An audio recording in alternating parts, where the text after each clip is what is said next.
More and more people are going solar as governments offer tax incentives and the technology gets cheaper. But some industry professionals warn that forced labor in communist China could have a role to play in that price drop. Welcome back to China Insights. I'm Katie. Solar power is getting more and more affordable. The U.S. federal government offers a $5,000 tax credit for solar panel installations, and depending on how much sun you get, it can be far more cost-effective than getting your electric power through the grid. 2020 saw record numbers of people installing solar panels, and the industry was injected with $150 billion of investment. And of course, solar power is promoted as a powerful solution to climate change, since the panels don't create greenhouse gases. Going solar may or may not be the answer. Like electric cars, while they can be a good idea for home and business owners, they aren't totally clean, not in the production process, and maybe not morally either. Polysilicon is a necessary material in solar panel construction, but half the supply for the entire world comes from the Xinjiang region of Western China. Sounds familiar, right? That's where the Chinese Communist Party, or CCP, has a vast network of concentration camps holding more than 1 million people. Most of them are Muslim ethnic minorities, such as the Uyghurs. We talked about Xinjiang and Chinese cotton in a previous video. If you're interested, check out the link in the corner or in the description below.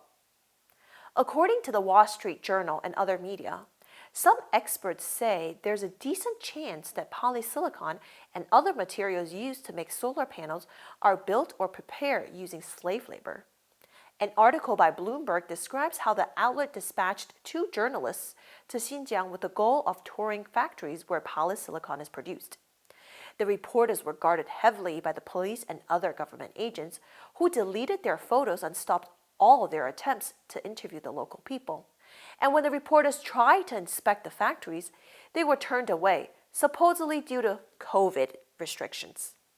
Very reasonably, the Bloomberg article concludes that the lack of unrestricted access to Xinjiang means it's difficult to ensure suppliers aren't somehow linked to human rights abuses. The Wall Street Journal interviewed Zaid Ashai, chief executive of solar power company NextAmp, which is based in Boston. NextAmp buys solar panels and other components from China and other countries for the U.S. market.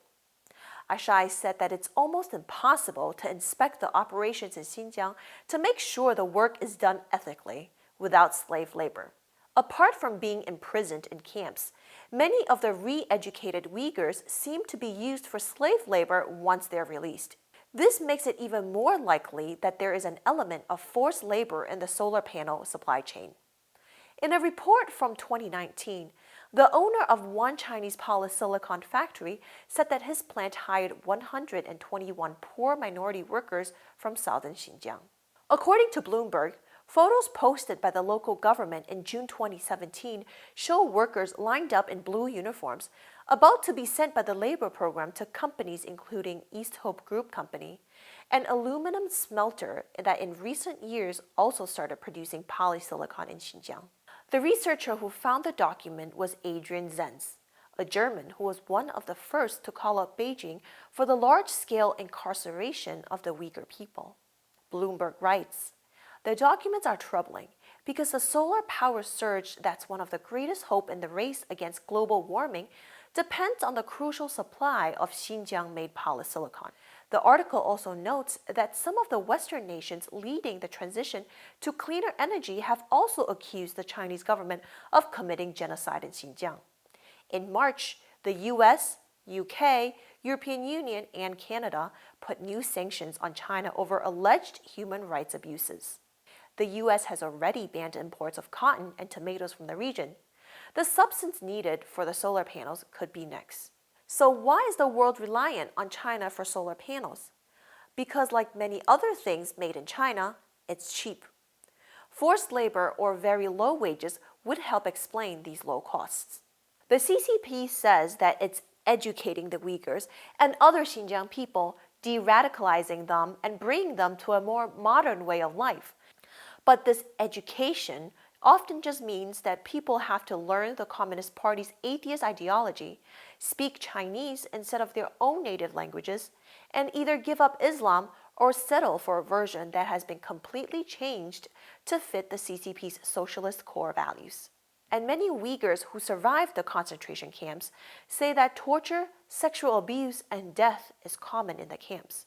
Many people have been imprisoned for seemingly no reason other than the fact that they are members of an ethnic minority. Women report being fed drugs that make them infertile.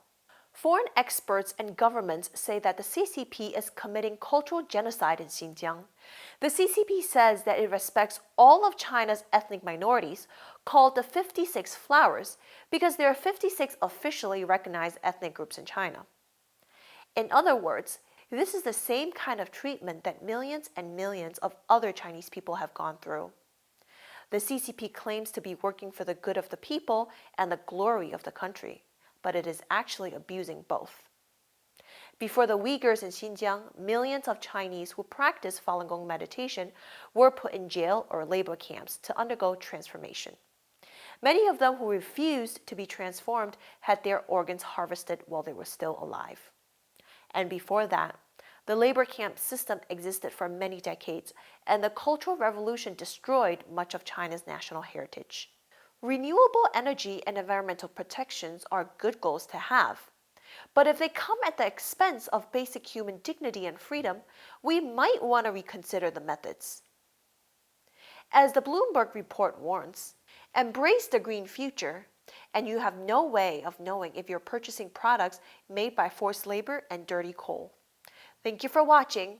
If you found this video informative or eye-opening, be sure to like, subscribe, and stay tuned for more China Insights.